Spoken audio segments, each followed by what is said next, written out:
Good morning, everyone. Welcome to my living room. My name is Ivor McGettigan. I chair the Altamimi and Company Education Group.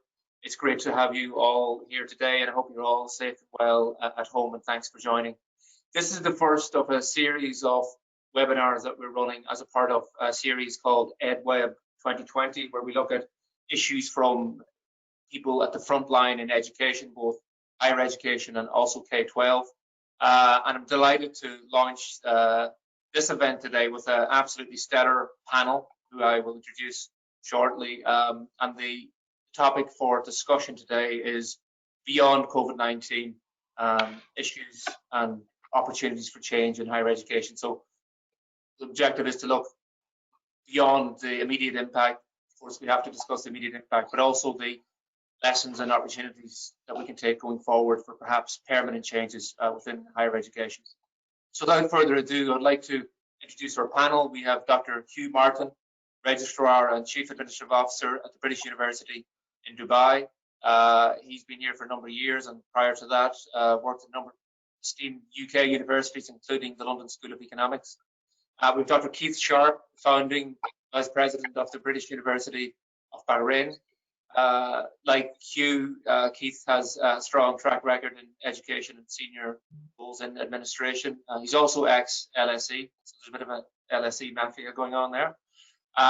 Then we have Cameron Mirza, a director at Nottingham Trent University. Cameron's been in the region for a long time and has been involved in a number of transformative projects, working with governments and giving advice. He's also ex-head of strategy at the University of Bahrain. And finally, we have Beatrice Cernuta, Director of EY Parthenon, who heads up the International Education Division out of Dubai. She advises clients on market entry and growth in the education market in the UAE. So thank you to our wonderful panel. And I want to ask, just to get things going, I want to ask the first question, which is about COVID-19 and the current impact. And over to Dr. Hugh, perhaps, can you tell us how higher education is coping currently in this crisis? Yeah, thank you. Thanks for that introduction, Ivor, and very good morning to everyone, or afternoon, I guess it is just. Look, there's a huge change going on. I won't deny that. You'll probably hear some more contentious things from me later on in how I perceive what is being described widely as the new normal, because I'm not convinced there is a new normal, actually. But right now, we are in a very strange times in education. Although I'll put this caveat at the beginning, because I know we've got some time to explore some of these things. What we're dealing with in terms of moving online, which is certainly what my university here in Dubai has done, and most universities that I know of have done, it's not quite the same as saying that we suddenly moved the universities that we work in into online or distance learning completely. You know, I spent 16 years as a lecturer at the Open University in the UK, which is a dedicated online provider, just like, say, the University of Phoenix in Arizona, one of the world's biggest. That's a very different makeup. It's like calling parents teachers just because their kids are at home. They're teaching them at home, but they're not teachers. We've moved online because we're dealing with the same situation, but we haven't changed fundamentally the way our universities work. And I will argue later that I don't think we should. Thanks, Hugh. And Dr. Keith, from the Bahrain perspective, can you tell us how higher education is coping currently? Yeah, I think it's probably quite variable. I think Hugh put his finger on it then when he said this was not a choice, this was not something anybody planned for, this was the way we reacted to a sudden emergency. And I think universities varied in the degree of preparedness for it. Not that any of us were actually prepared for this, but what I mean by that is if you were fortunate enough to already have a well-established and well-embedded learning management system like Blackboard or one of the others, and crucially that it was being used for supporting student learning, the transition to online teaching, I think, has been much easier. I have heard horror stories of some universities running out and buying software when they were, the day they were instructed to close by the Ministry of Education. And I just think that's going to be an extraordinarily difficult thing to implement.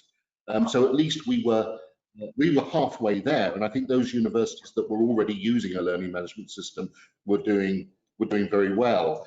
But I think the key thing, and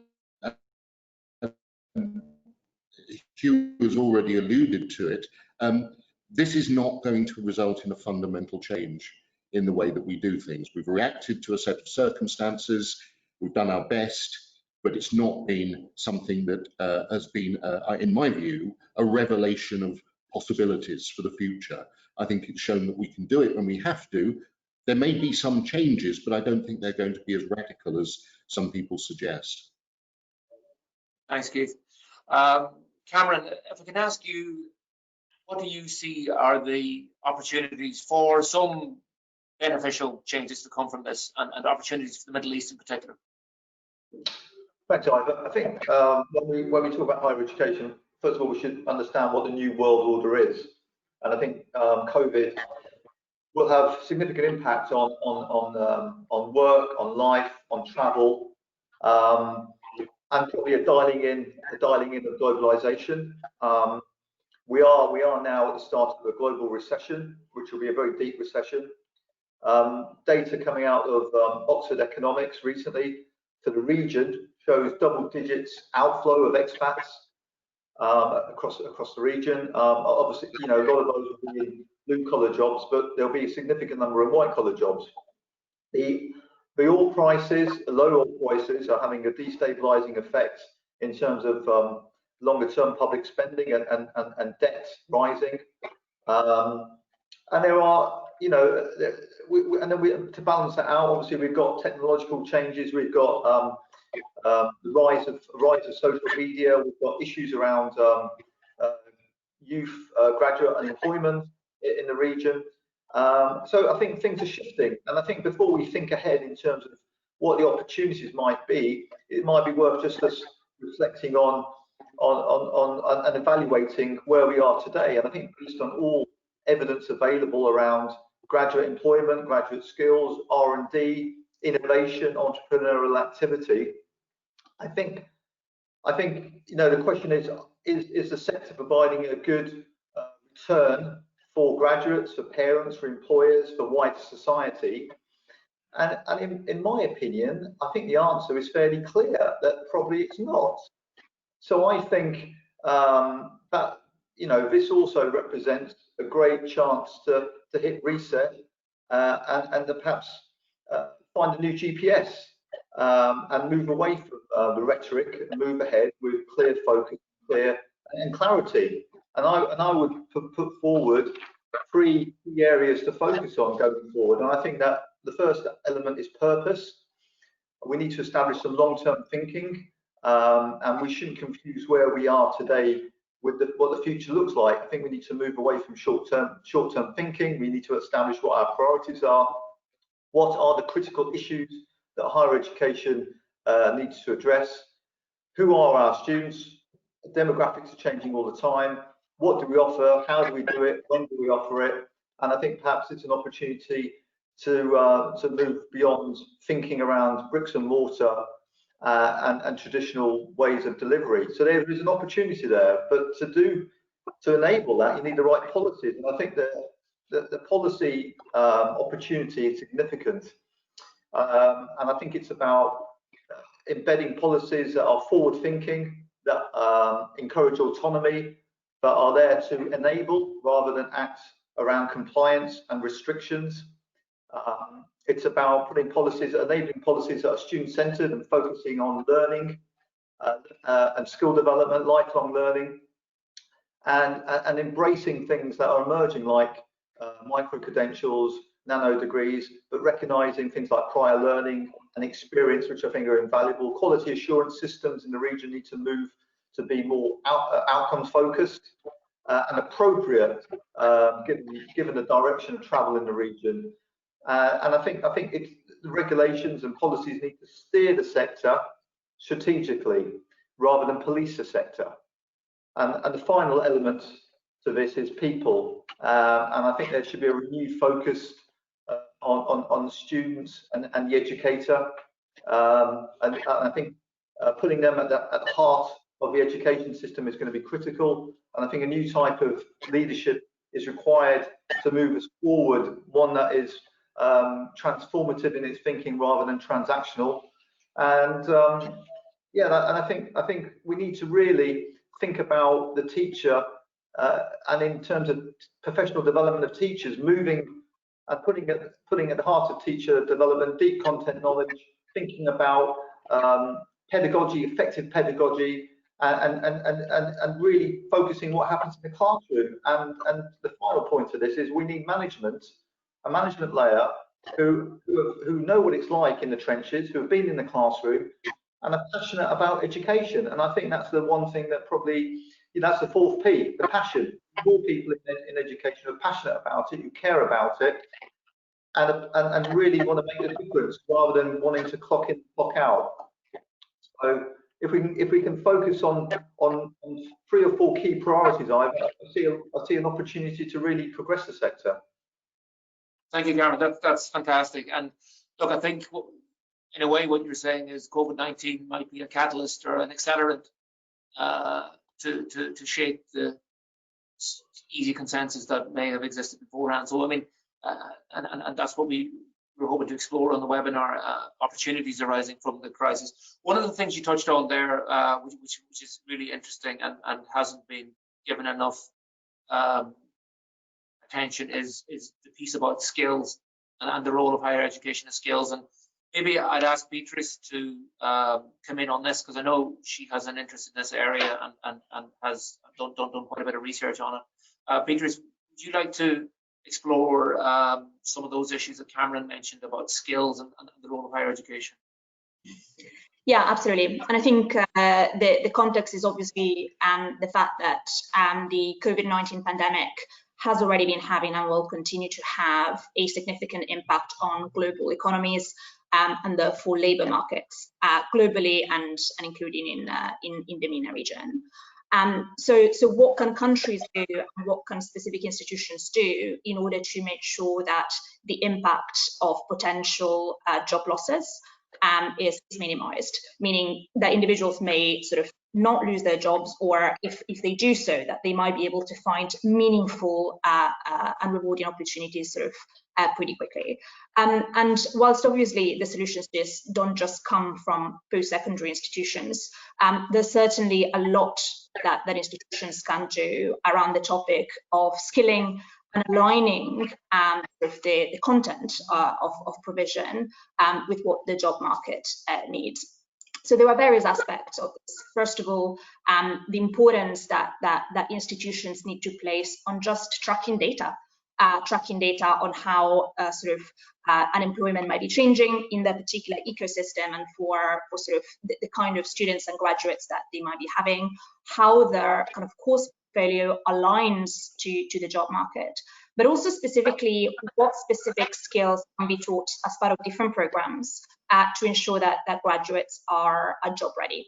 And some of these sort of skills can be around, in this region in particular, English language, and sort of ensure fluency, both written and spoken. And that's sort of important and fundamental to succeed, irrespective of what discipline one might be studying. Second of all, information literacy and digital skills. Sort of irrespective of what subject someone might be studying, individuals these days sort of must be ready to sort of research independently, and also be familiar with sort of just the digital world, and also data analytics. This is sort of true across disciplines, but also a couple of other things such as entrepreneurship, for example, to ensure that the assumption isn't necessarily that all graduates will go and find a job, but some of these graduates may become job creators by setting up their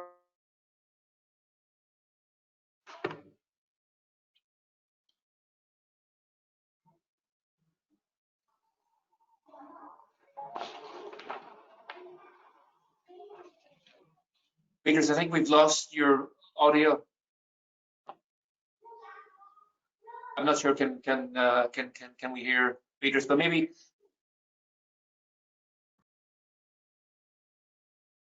Cameron, Hugh, can you hear Beatrice?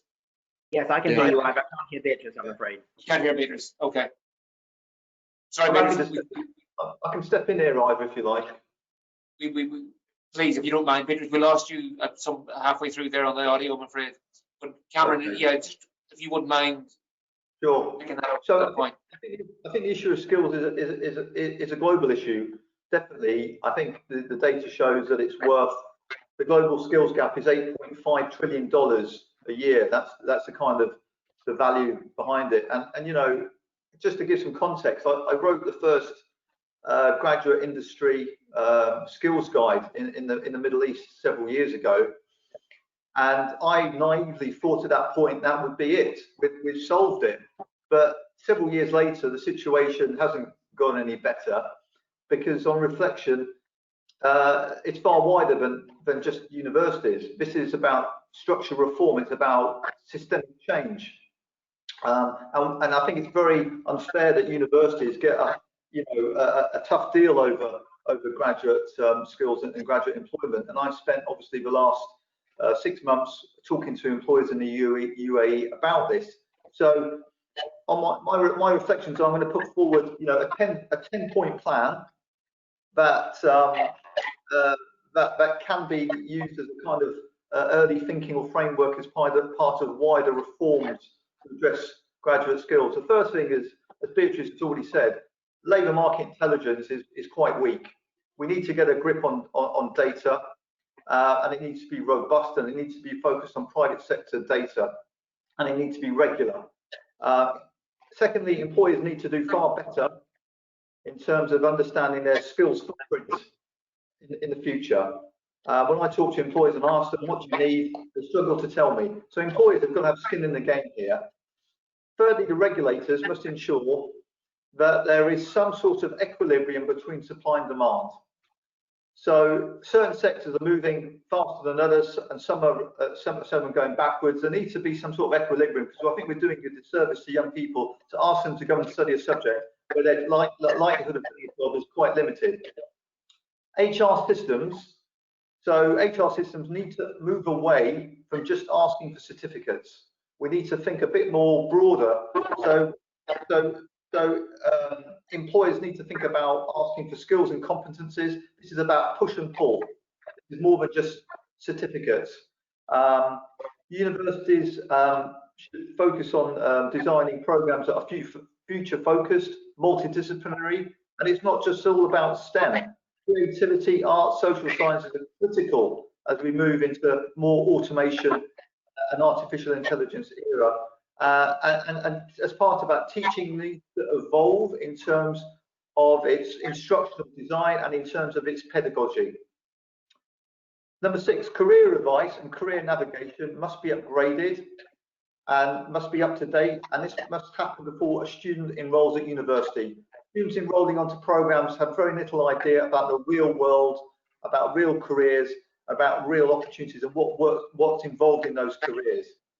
Number 7, employers, local employers, should be involved where possible in course creation, delivery, and assessment of students. And of course, I am slightly biased here, but you know, great example of University of Bahrain co-designing a program with Amazon Web Services. That's a great example. Number 8, work-based learning or work-integrated learning should be structured. There should be clear evidence that shows, there's clear evidence from the ILO that any work experience that is less than 6 months is pretty much worthless. So, and I think the quality of work experience that students are engaged with is pretty poor quality, and that needs to start far earlier than just being an add-on in their final year. So it needs to be structured and needs to be embedded within curriculum. Point 9. Graduation, in terms of authentic assessment regarding graduation, we should move beyond just memorization to pass an exam and get a degree.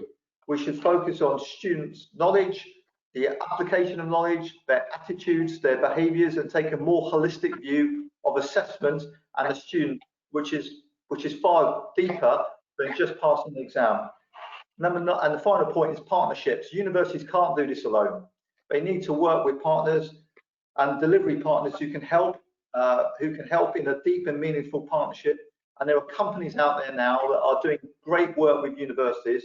And it could give you some examples. Handshake is a great example. Ripon which is a global marketplace for project-based learning for students. It's a global marketplace and global careers accelerators in the UK, who provide 6 months real-life work experience for students with employers in that real-world setting. So that's my 10-point plan, Ivor. I'm happy to send it out on email to people if they want it. That's a starting point. Thank you, Cameron. I'm going to mention this liberally in conversations with people and say that I came up with this. So don't feel too aggrieved about that. But Beatrice, if we can hear you, I mean, Cameron's touched on a lot of those topics that are close to your heart. Would you like to come in and add anything there? Can you hear me now? Just want to check. Yeah. Okay, that's great. And let me know if at some point you stop hearing me. No, absolutely sort of aligned with what Cameron mentioned.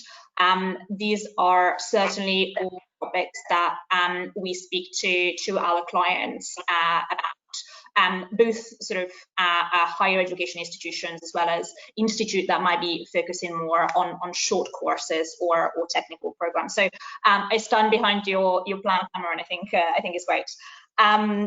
Maybe one thing sort of to be added to this that I find particularly interesting is how providers such as Coursera, that historically have been focused on short courses and micro-credentials, are starting to collaborate more and more with traditional higher education institutions. So there's, for example, a platform called Coursera for Campus that gives access to universities and their students to take on short courses that are focused very much on specific skills.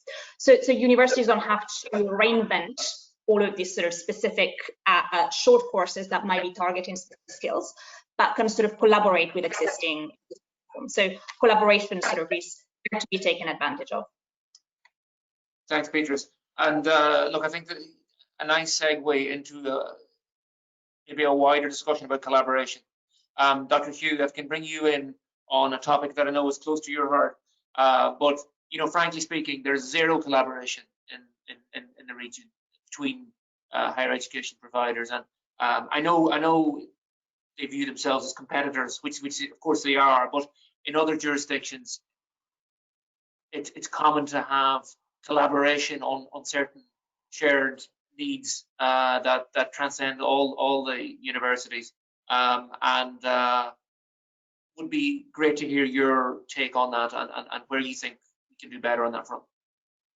Yeah, thanks. I mean, look, I'll go back to something that that Cameron said. I mean, I totally agree with his analogy that we need to be transformational, not transactional. And one of the, I'll put a kind of a caveat around this is that we are certainly in the UAE, this is quite a young market, in terms of higher education. Many of us have worked for decades in sectors which have been around for centuries. So, we're not, it's apples and pears a little bit, but at the same time, all the time that you've got universities and higher education institutions in competition with each other and seeing it as a transaction, as if they're selling something, then we have a problem. We have a serious cultural problem in education, because we're not selling product. We will get onto this, I'm sure, in a few minutes when we look at EdTech, because we're swamped with that at the moment in the pandemic crisis. But we're not, and we never have been selling something. And students as customers is a very dangerous idea. And when you're discussing students simply coming into an education institution to get something, they pay their money and they come out with a product as if they've gone into a shop and bought a pair of shoes. This is why it's transactional. When you're in a transactional market, you're automatically in competition. But for years before I came into higher education, I was in the retail sector. So it's something I know a little bit about. And, you don't have much sharing between the likes of, Marks and Spencer's and Boots or WH Smith in the UK, because they're in direct competition. Universities are not like that. I've been banging this drum for a while, so some of you will be bored with this, but universities have been around for thousands of years. If you look at Al Qarawiyyin in Morocco, the world's oldest university, it's been around for over 1,200 years. University of Oxford, University of Paris, University of Bologna. There's a reason universities have been around for so long, and that's because they are transformational. We are not places that simply sell degrees, produce product, churn students out to get a dedicated job at the end of it. It's exactly as Beatrice was saying, what we should be doing is producing people who are career ready, but it's not up to us to get them the career. That career ready could be any number of careers, because people like me and most of us on this panel have done 3, 4, 5 careers in our lives already. You know, we started out as one thing, we moved morphed into other things. So we won't change this culture, particularly here, until we stop this transactional, competitive, counterintuitive way of working, which is that we don't share information. We find it very hard, even an event like this. You know, the number of people we hope are listening to us, which, you know, inshallah, there are many of them out there. That's fantastic, because we don't have that many opportunities. Now, one thing pandemic has brought to us is that we're talking a lot more. We're being a little bit more open. Even, may I add, in the UAE, we're allowed to do what we're doing now, which just a few months ago we couldn't, because Zoom, Teams, Hangouts, and all these products were banned. So, you know, we need to have this conversation in a much more transformational way to understand that although there is some competition in terms of student numbers, the majority of what we do is not in competition with each other. I'm not in competition with Keith's University or with Cameron's University. We're doing very different things, but we have a similar aim. And when we have a similar aim and we share those aims, that's when we do so much more interdisciplinary work, the part that Cameron mentioned. It's not just within the university itself, it's actually between universities. And those of us that have worked in the Australian sector, the UK sector, the US sector, have been used to that for decades. But we really struggle sometimes in the UAE and in the MENA region to get that across, that this is not a business-to-business relationship. Hugh, can I ask you, what does good collaboration look like? I mean, I think we're talking, first of all, collaboration between universities in the region, where we can 1 + 1 = 3, you know, that old cliche, but also perhaps collaboration. I mean, Cameron and Beatrice mentioned industry and perhaps then with the regulators themselves. I mean, there's a number of different strands to this, and it'd be great to hear from you, and then I'll bring in Keith on that topic. There are lots of strands, and I've got lots of ideas. I want to hog the panel, but there are strands around, as you said, industry. It's all very well, and I'm even more radical than Cameron on this. It's all very well. I've listened to 20 odd years in HE, employers coming to me saying you're not looking for the right kind of graduates. When you push back to them, they haven't got a clue what they want. All they'll tell you is, I want graduates who can spell properly, which is actually something schools should be doing. You know, we've always had this problem. Schools are blamed for not getting students ready for university. Universities are blamed by employers for not getting students ready for employment. It is just a nonsensical and unnecessary argument. There's a lot more that we could be doing in terms of institution to institution. I'm more interested in that because I come from a very networked system in the UK, for example, or the UK and Ireland. I'm a member of the Association of Heads of University Administrators. Every single university in Britain and Ireland belongs to that. That allows chief operating officers, deputy vice chancellors, registrars like me, all to discuss. Right now, we have a forum where I can discuss really quite complicated operational issues around how we deal with closure, how we deal with mental health during the pandemic, how we deal with online exams. If I wasn't sharing this, I'd be reinventing the wheel in Dubai. Keith would be reinventing, sorry, that way, Keith, on my screen, would be reinventing the wheel in Bahrain. Cameron will be doing, and likewise and likewise. And I'm afraid in the system that we're in at the moment, that is happening. People are reinventing the wheel because they're scared of speaking to each other. They're scared somehow if we explain how we're doing our online exams, you might steal that. Well, so what? Their students are already in your university. I'm not stealing your university, but by sharing best practice, it will allow us to transform this culture that Cameron mentioned, from being very transactional. I pay my money, I get my product, which you know, I did not leave the private sector and come into the education to sell. If I was doing that, I'd have stayed in retail. Great, thank you. And Keith, can I bring you in on that? Yeah, I think that's a very optimistic view, which I would love to see being the norm. But I think what we have to remember is, if anything, the next few years are going to see even fewer students in a position to enter higher education. If the economy goes the way it's looking like, then it may well be that we see an increasing pressure by universities to compete for the students who are out there. And although the model of competition in the UK is perhaps slightly different to how it works in the Middle East, there is nevertheless competition for students between universities. And whilst what Hugh says is right, there are, even in the Middle East, networks, informal networks, where people can share ideas, information, help each other out at a sort of personal level. There still remains this fundamental fact that universities are in competition for students. And if I could just pick up one earlier point, Cameron touched on it as well, this problem of how do we make sure that our graduates are in the right disciplines, have the right skills, want to do the things that the economy needs them to do. This is a perennial problem in higher education. It comes back to the choices which in most cases, in our cases, fee-paying students make. I had recent experience of offering programs that all of the evidence suggests the market needs. These are things where there are identified skill gaps.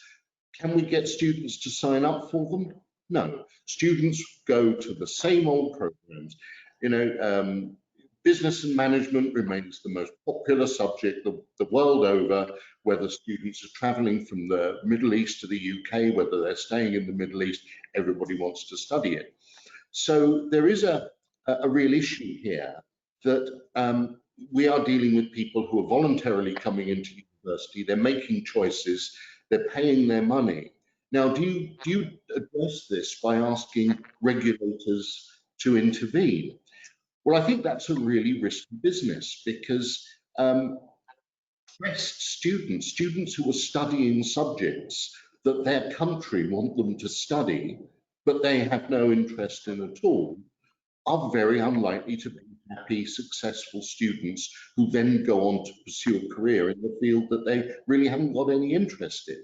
So it's that alignment of the choice of 17 and 18-year-olds with the needs of the economy, which we talk a lot about, but I don't think anybody has ever found a way of actually bringing them together in a way that satisfies everyone. So I think universities will continue putting on courses that students want to do. I think it would be impossible for them not to. I mean, I've been around in higher education for quite a long time, and I've been involved in some real lemons of courses over the years that have been developed and put on because some academic thinks it's interesting, because they're interested in it, which almost by definition makes it uninteresting to the vast majority of the human population. Many years ago I was involved in rebadging sociology into criminology, basically the same with the hard bits taken out. And we couldn't stop them. There were hundreds of students joining in those courses because it resonated with popular culture, their ideas of themselves, where they thought they wanted to be. Had nothing to do with a rational appraisal of economic needs. So I think that, and I don't think the current crisis, the current pandemic, is going to make much difference to that, except that possibly we will.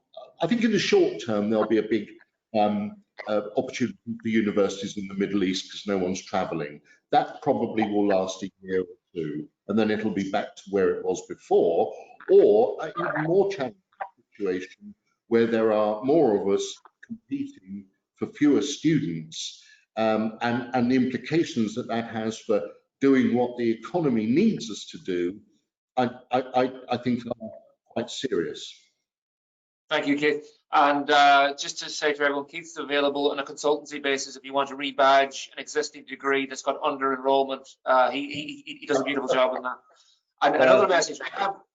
Ivor, could I add to that actually something? There's something I wanted to say to that. This is going to be the consultant in me that speaks. I can't do otherwise. We see in this region in particular a huge difference between need and demand. So institutions and employers might be aware of the need for skills for a particular type of graduates with a particular profile, but the demand of those students who are the 17 and 18-year-olds don't have that demand.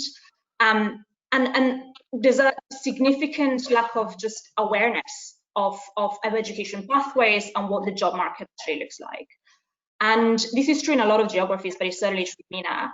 Parents actually here still drive a lot of that decision making. So the lack of awareness is not just among students, but is amongst parents as well. And you're absolutely right that I don't think there's a silver bullet. But again, I think it goes back to what we were saying before, and the solution can only be an ecosystem solution. So schools need to be proactive at sort of reaching out to those higher education institutions and employers to make sure they are giving the right sessions about, what do you study when you finish school? What do you really want to do? What are the opportunities out there? Higher education institutions can obviously do the same. What Cameron mentioned before about that career support pre-enrollment, I think is an absolutely fundamental one that is not kind of talked about enough.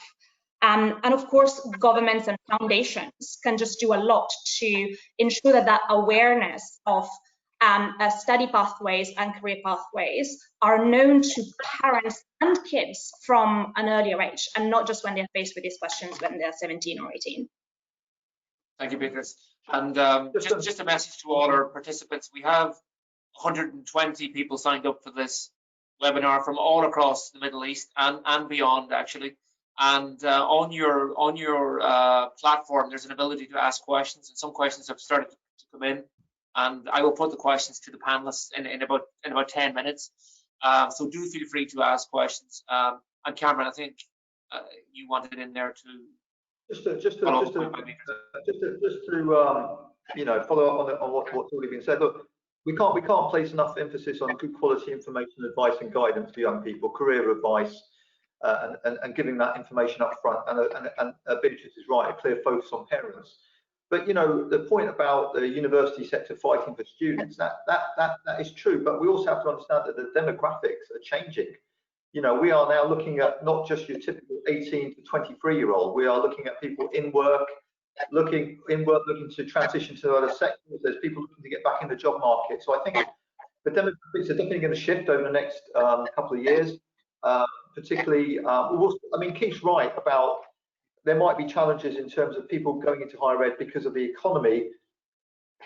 But there is strong evidence, albeit in the UK, that that's also an opportunity to go back into higher education and to retrain and reskill. So we'll have to see how that plays out. But my last point here is the demand for higher education, I think, will be fairly robust generally in the region. Just looking at demographics, people coming through the K-12 sector, but also because there is a lack of an alternative to higher education. It's either you go to university or you don't, because there isn't a really developed vocational offer in the region that is compelling, and B, employers have value around. And I think that's the other opportunity in terms of tertiary education, putting in place a really well-funded, well-structured alternative to universities. Excellent point, Cameron. And Hugh, can I ask you a question in relation to the learning models and blended learning, offline, online, and the future of that? I've heard some people in the industry say that when things go back to the new normal, whatever that may be, that they expect it to be business as usual. And I think Keith said that, people will go back, they want to go back to the campus experience, and that's that. But I've also heard people saying, from perhaps postgraduate studies, non-lab based studies, business and law, and things like that, and executive MBAs would be ideal to be taught remotely or in a blended way, because the students have that maturity and doesn't require physically to be there, whereas undergraduates might be more challenging. But it'd be great to hear your views on that and where you think that could go. Yeah, I agree actually with what Keith said earlier about the likelihood is that things will go back to a kind of version of what we had before. I say kind of, you'd expect me to be perhaps, this is where I'll be most contentious, but there's so much hyperbole around what we're going through right now. There's so many, fatalists, end of worldists, people who are, this is the end of the university, for example. Oh, we're online. And of course, the EdTech guys, sorry, I apologize to any EdTech guys out there because we can't see you and I'm about to hit you with a whammy. But the EdTech guys are loving it. They're jumping on this. Let me sell you some more product. We will have, a couple of us did an event a couple of weeks back with HSBC, where I heard from some tech people talking as if there will be no more university. This is fantastic. We don't need to go in anymore. We'll all be online. Frankly, it's a load of nonsense. If I had $1 for everyone who told me 23 years ago when I left the private sector and went into universities that there would be no more libraries. Some of you, Keith, you may remember this discussion. There'll be no more libraries. Don't need to look books anymore. Everything will be on computers. You know what? Complete nonsense. The library is now the most important focal point, the learning commons, the hub, the educational center of modern universities. Okay, there may not be as many hard copy physical books, there may be more e-resources, but they're cafes, they're learning spaces, they're sharing spaces, they're event spaces. So the idea that, we've had all this before, oh, there'll be no more libraries, now there'll be no more universities. It's nonsense. There was a huge survey done just before Eid, actually, over in the North American, with Canadian and American students, asking them about what they would want when the pandemic is over. And the vast majority, which is no surprise to me whatsoever, all wanted to go back. We've just done a very similar survey with our own students, tiny numbers here in Dubai. They've said exactly the same thing.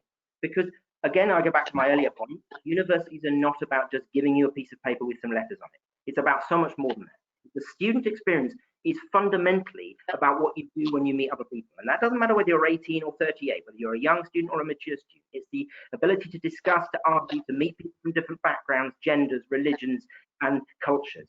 And all of that cannot be done sitting in your living room on Zoom. And so these people I hear saying, we don't need any of this anymore, we can all do it online. It's not what a university is for. Sure, I can teach you online. As I said, I did that for 16 years. But there's another element to what a university does, which cannot be done without the face-to-face. So my view in terms of how we'll move forward is we're all now making our decisions. Some in the UK have already made theirs, some in America have already made theirs. In the UAE, we're waiting for a little bit more direction from the ministry. But the likelihood is, yes, we will be doing a blended model, mostly online with the large lectures, and with some face-to-face practicing social distancing in the classroom, at least until the end of this calendar year and perhaps for the full academic year.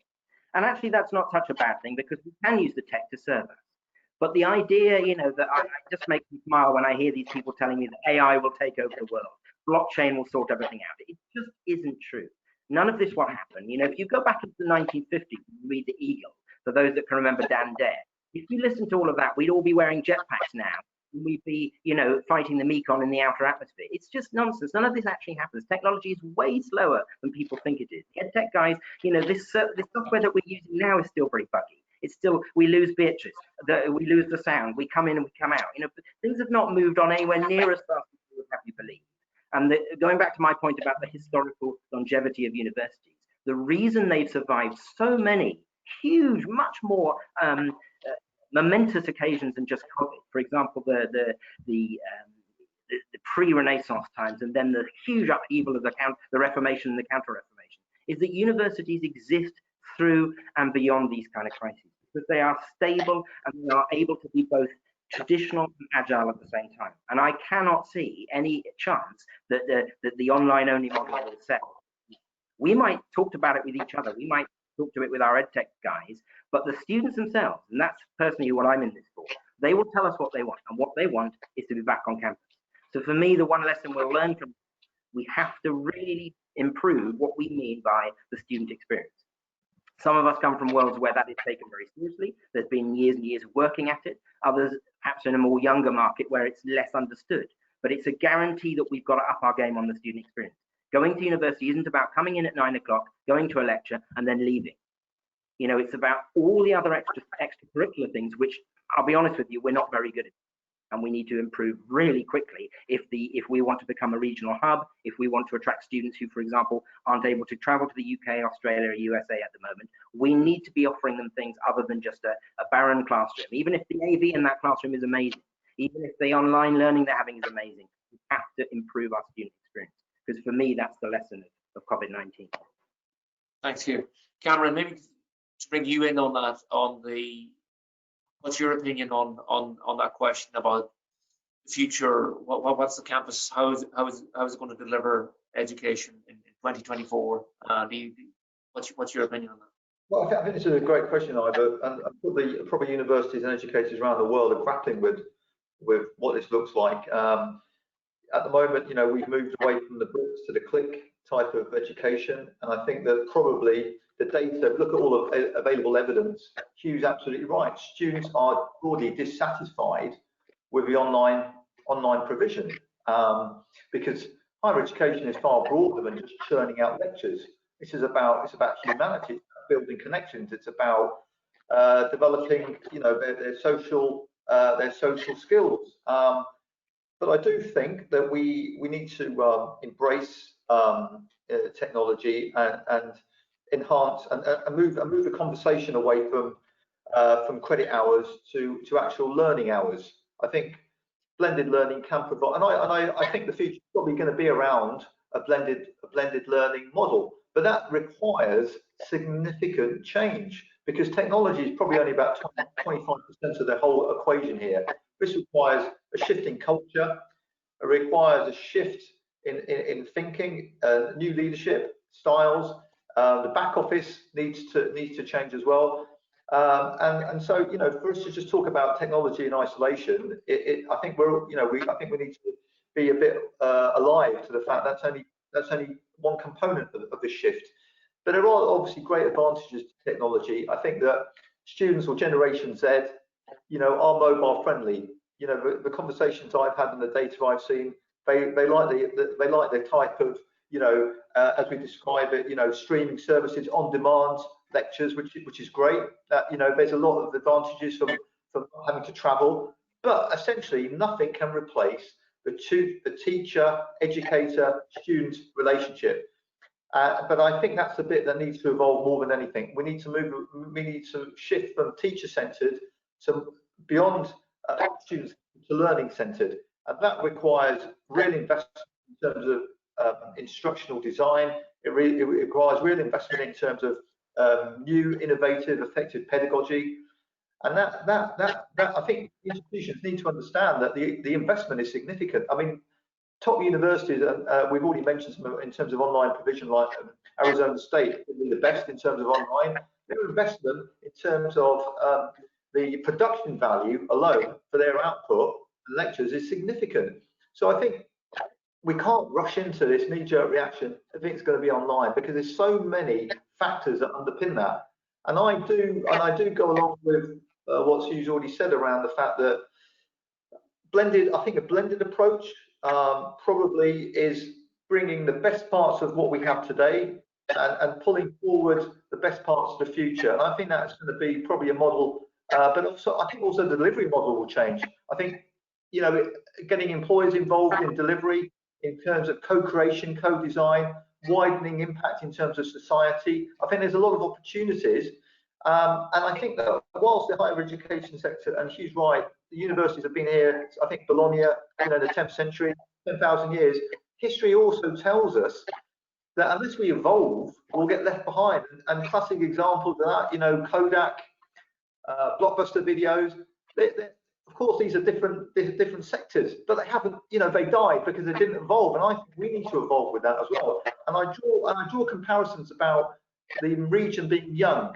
It is a young, relatively young in terms of the sector, but South Korea and China 40 years ago were living in poverty, and their institutions now, if you do comparative analytics, is always dangerous, but there is a comparison to be had. Why have they surged ahead and are absolutely at the centre of economic growth, diversification, and are powerhouses now in terms of global economy? And their higher education sector, certainly in Korea, was started on the back of a $4 million US grant given to them 40 years ago. Go figure. That's incredible. Yeah, thanks, Cameron. We have so many questions coming in, some really good ones. So I'm going to put them to as many as I can to the panelists. I'll just put it to one panelist and ask them to give me an answer in 30 seconds or face having their mic disconnected. I jest. Very interesting comment from our friend Fad, who said, do you see a shift away from very specific courses to more general liberal style courses, which had been the case centuries ago, i.e. students getting an ability to learn a bit of everything and possibly the possibility of multiple careers during their lives? Keith, can I ask you your opinion on that one? It's a really interesting observation.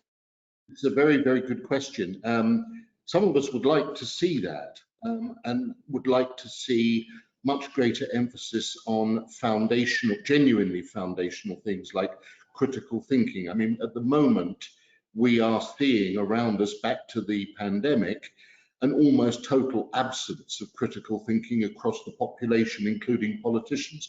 People don't understand what a logical argument is. They don't spot basic logical fallacies, statistical fallacies, the sort of thing that I used to teach first-year students, you know, before they even were allowed to move to the second year. We don't seem to have that anymore.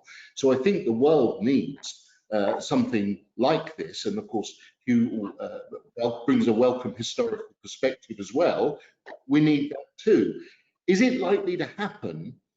I suspect not, because of all the arguments that we hear again and again about this very narrow conception of employment-ready graduates. Now, if you look historically at this, the best employment-ready graduates that the UK ever produced were people who'd studied classics at Cambridge or Oxford. They became lawyers, they became judges, they became politicians, and they possessed those critical thinking skills that I just referred to. But I just think the tide has turned so far towards, you know, ever more specific degrees: food and beverage management, golf course management, beauty spa management, and so on and so forth in every particular field, that the will required to, it would have to be a centrally state-driven strategy that led us to this. Because I think if we put these programs on, I think we really struggle to find students for it, partly because of this obsessive concern with preparation for specific fields of employment. And what's really good about that, it's an excellent question. We now know, of course, that most people will have 5 or 6 changes of career in their lifetime. And so, you know, probably our case for such an education is actually quite compelling now, but I'm not sure that we have the will to get there. Good answer, thank you. Dr. Hugh, a quick one for you, I think, and I'm sending it to you because I know the British University of Dubai is very research heavy. The question is how engineering, medicine, science colleges can operate virtually. If you can give me a quick answer on that one. Yeah, I mean, that's whoever's asked that question knows exactly probably the answer already, which is they can't. Put simply, I mean, in some, so for example, we at the British University in Dubai, we do engineering. It's one of our major faculties, along with IT. But we're as you said, a research intensive. We're mostly postgraduates. So that has been theoretical up to now. We're not involving labs. We don't have a med school with anatomy classes and those kind of things. And so that goes back to my earlier point that the blended model, excuse me, is the best that you can hope for. And there are some, even if you look at the really big schools in the world who have closed during the pandemic, University of Bristol, where I used to work, have had to make some kind of very special arrangements for their medics and for their research scientists working on live animals, or in, for example, laser physics, where there are enormous machines which can't just be switched off. You know, experiments which last for months and months can't just be stopped. Especially using, you know, and even the vaccine that we all hope will be found will come from universities. It won't come from the private sector. It won't come from pharma. It certainly won't come from Trump. It will come from universities which are somehow still working and having to practice the best they can. I have a little bit of hope to offer. With a number of these places, especially the big universities I've worked at in the UK with very large life science departments and medicine schools, will have procedures in place already in terms of quarantine and in terms of safety, partly because of the way they operate. So, you know, it's, you know, we shouldn't be complacent, but they operate almost like hospitals. So I don't think again, the naysayers would say it's all over, we'll all be online. Well, there's your evidence, it won't be. You cannot do aviation engineering. You cannot do hard scale construction without labs. It's just a fact. You can do some on the screen, but the hands on. Thanks to you. Cameron, one for you from our friend Martin Priestley. Will COVID-19 have a lasting impact on international partnerships between universities and the internationalization of higher education generally? I think the internationalisation in the short term, I think Keith's right. There'll be definitely restrictions on overseas students travelling. So that'll have a short-term impact and probably strengthen local demand. Longer term, I actually think it'll actually be beneficial in terms of establishing international relationships. For example, Zoom, for example, has made the world really small. We're able to reach out and have connectivity, you know, without any problems at all. I think that it's probably brought a renewed focus for universities to come together around this critical issue. I think that's really helpful, and I think it's a great opportunity to be innovative. You know, I'm you know, just now been working on something around e-internships, for example. Whereas, you know, Hugh's absolutely right. You know, the practical aspects have suffered the most of students. They can't do internships, but there's, you know, necessity is also the mother of invention. And what we've now developed are students who are doing virtual internships with employers, project-based tasks. And the beauty of it, the employers can be anywhere in the world. So I think that's the other aspect of it as well. You know, so in terms of the question, there's great, I've already mentioned some of them, Global Careers Accelerators, Ripon, for example. These guys are out there. It's a global marketplace. and technology has been the enabler now. So actually, I think the partnerships are going to be strengthened longer term as a result of where we are today. Thanks, Cameron. The next question has been directed to Beatrice. What appetite is there within the private sector to be part of the transformation of the sector? How does it see its role in the coming years, do you think, the private sector? Sorry, we've lost your audio again, Beatrice. I'll come back to you. I'll come back to you. I have another one.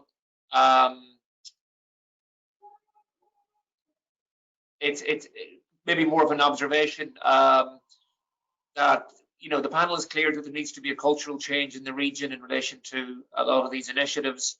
Does the panel believe that a patient quality-based approach is key to ensuring the development of the sector in the Middle East? I would assume the answer is yes, but Hugh, your view on just very briefly, if you don't mind. Yeah, very briefly. Yeah, I mean, look, it's exactly how my particular university, British University, was started. It was started by the ruler of Dubai at the time because he wanted a British quality standard education. Nothing wrong with the American model that was already predominant here, but he wanted that British model based on what's called the QAA, which is the Quality Assurance Agency in the UK. We're still, although we are assessed and obviously accredited by the UAE Ministry of Education, we still adhere to the QAA model, even as an extra rod for our back, because it's so important. We're tiny, but we're the biggest research provider in the region. We produce more PhDs than anywhere else, even Khalifa University, which is huge. And that's all down to quality. Quality sells. That's the most important thing. Quantity will never win in this game. Thank you. Interesting comment from Hind.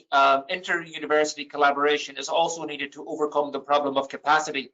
Departments are just too small. I think that's really on point. Faisal's asked the question, do you think less students from the Middle East will study abroad? Will there be a hit on the scholarship market, Keith? Yes, I think fewer will study abroad. There'll be fewer scholarships. I think this will last some years. I think we will see an additional phenomenon of students starting in the Middle East and then transferring. And one of the positive outcomes of this has been, certainly in my university, we have now developed relationships with several British universities so that their students can do their foundation year or indeed the first year of their degree with us and then have a smooth transition pathway for when they're ready to go to the UK. Now this is, you know, the sort of out of necessity, but if we can sustain that into the future, when it's no longer a necessity, but actually is something that would benefit students, we are actually building a form of collaboration which is not competitive. And I think that's a small thing, but potentially a good sign in how we will do things in the future. Thanks, Keith. In fact, I think you've answered another question I was about to ask, which is, Faisal asked, what type of collaborations should Middle Eastern universities consider? And that's potentially one of them that you described, but I think there's more than that. And I don't know, do we have the time to go into all of those? I'm just conscious of the time. Beatrice, you wanted to, you're back with us. Yeah, I just wanted to add to that. That is definitely something that we are hearing more and more about in the market. More and more institutions, and in particular international branch campuses, but sort of across the spectrum, are tying up with several sort of secondary partner institutions. Interestingly, not just in America or the UK, but also in Asia, for all sorts of collaboration, but also this kind of pathway whereby a student might start a course in the region and then they have the option of going abroad. We're seeing a lot of that happening. Thank you. Question from our friend Adam. How do we make students more resilient, adaptable and robust to deal with what we're seeing in COVID-19 and also to deal with life? Cameron, any comments on that? I mean, is it higher education's role or is it beyond the realms of higher education? It's a good question. I think a lot of it also stems from parenting and you know, the upbringing of young people. But certainly my interesting question, because talking to employees in the UAE and over you know the last 5-6 months, what's interesting for me is that their focus is not on the technical skills, it's about the attitudes, mindset, values and behaviours of young people. And there's no doubt that education, higher education, can have a significant impact on weaving that into the student experience and developing it. But it needs some force and it needs some structure and process. Now, certainly, evolving the pedagogy is going to be an important part of that as well, moving away from memorization and rote learning to more collaborative ways of working, rote learning. Experiential learning will play an important part in that development of young people, throwing them, and that's measuring informal and formal learning. And I think, earlier, the important thing for me is where I've seen it done really well is do a benchmark of that student at the start. Understand the characteristics of that student. Get to, areas like fintech and e-commerce talk about it all the time. Know your customer. Well, in our case, it's know your student. We've got to know them from day one and know what the baseline is, and spend that next 3, 4, 5 years of that journey developing those skills and attributes and values and behaviours. We leave it to the last minute, and it's no wonder we get the outcomes we get, because it's all bolted on last minute.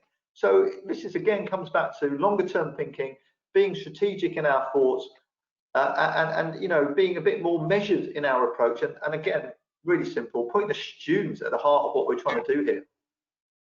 Thanks, Cameron. Final question. Conscious of time. Very interesting comment, actually. What does the panel feel? I'll ask maybe Keith. Under the name of digital transformation, universities moving away from conventional teaching towards less contact hours, flipped teaching, more online videos. Reminds me of the Simpsons caricature, Mrs. Krabappel, the teacher who does the geography class by just playing videos all day. Keith, that's an interesting observation. Well, any grenades you want to throw in there?